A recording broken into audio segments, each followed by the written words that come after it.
चतुर्थी का पूजन करने वाली होती हैं, जो चतुर्थी का नियम व्रत धारण करने वाली होती हैं, बड़ी बड़ी चतुर्थियां करती हैं या उसका नियम धारण करती हैं, तो चतुर्थी का जो पूजन करती है वो किस चीज के लिए होता है? केवल संतान, पुत्र, परिवार, हमारा कुटुंब, हम जिस कुल में है, हमारा कुल वैभव की ओर बढ़े, संपदा की ओर बढ़े और उसकी आयु बढ़े,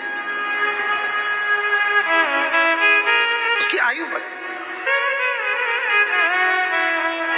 बहुत ध्यान दीजिएगा महाराज, चतुर्थी के पूजन में जो आप आखा दाना रखते हो, गेहूं वगैरह कुछ भी जो रखते हो, उसकी बड़ी महत्वता होती है महाराज। यहां तक कहा गया है, चतुर्थी की कथा तो आप लोग पढ़ते होंगे, जो लोग पढ़ते हैं उनको मालूम होगा, चतुर्थी की कथा में लिखा है,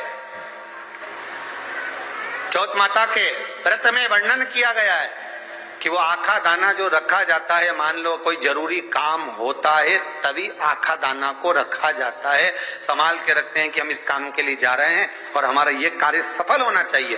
तो जिसने चतुर्थी का व्रत करा है, जिसने चंद्रदेव का पूजन करा, चतुर्थी का व्रत करा, वो गणेश जी से विनती करके वहां से 2-4 आखा दाना उठा ले और जो व्यक्ति का काम अटक रहा है अपने ही घर का, पर दूसरे कुल को नहीं देना, अपने ही कुल के अंतर्गत जो काम अटक रहा है उसकी जेब में, उसके पल्लू में उस चीज को रख दिया जाए।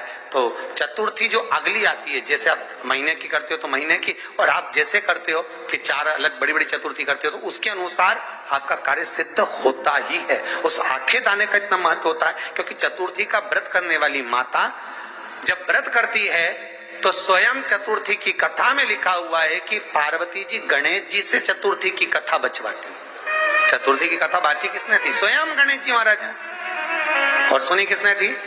माता पार्वती। बाचने वाले गणेश जी थे, सुनने वाली माता पार्वती थी। तो चतुर्थी की कथा जब होती है तो उसको स्वयं गणेश जी बाच रहे हैं, तो व्रत कौन सुन रही है? माता पार्वती। और आपने जो आखा दाना लिया वो गणेश जी के भाव से लिया, गणेश जी से निवेदन करके, विनय करके, प्रार्थना कर उसको प्राप्त किया।